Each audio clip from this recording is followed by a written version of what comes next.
Hello，大家好，歡迎嚟到澳門70後頻道。河北廊坊三河市今個月傳出官方要求轄區內店鋪招牌不得使用紅、黑、藍三色，喺中國網路上引發爭議。中國全國知名連鎖飲品店蜜雪冰城亦都不得不配合禁令招牌變色，標誌性嘅紅底白字招牌改成咗綠底白字。廊坊市星期二4月15號要求下轄嘅三河市全面整改，並通報中共三河市委主要負責人已被免職。據人民網、極目新聞等中國媒體上周報道，有網友近日發布視頻話，三河要求所有牌匾唔能夠使用紅色，城管口頭傳達冇任何依據，商戶需自行拆除、替換，亦都冇補償。一時間原因成謎，新令導致當地多家商鋪遭殃。河北三河燕郊開發區蜜雪冰城店一名工作人員4月8號稱，新規下該店嘅招牌改成咗綠色，城管話靠大路口嘅所有門頭都唔俾用紅色嘅。該工作人員稱，靠大路口嘅店門招牌顏色都改咗，唔係靠大馬路嘅就冇改。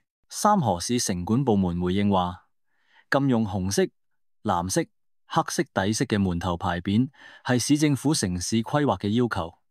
據稱，城管部門係喺有關檔仲未出台嘅情況下先行一步。事件喺中國網上引發輿論一面倒批評，唔少線民表示不解，難道連呢一點自由都冇呢？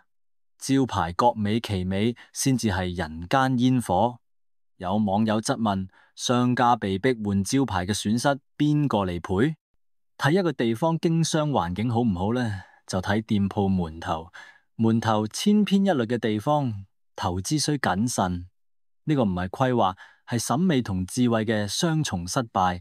呢個唔係規劃，係客折騰。廊坊市人民政府官網星期二通報話，針對三河市看板匾禁用紅藍黑底色等問題，廊坊市聯合調查組經初步核查，媒體反映嘅主要問題基本屬實。通報話，目前已經對中共三河市委主要負責人免職處理，並責成三河市委、市政府深刻反思，汲取教訓，全面整改。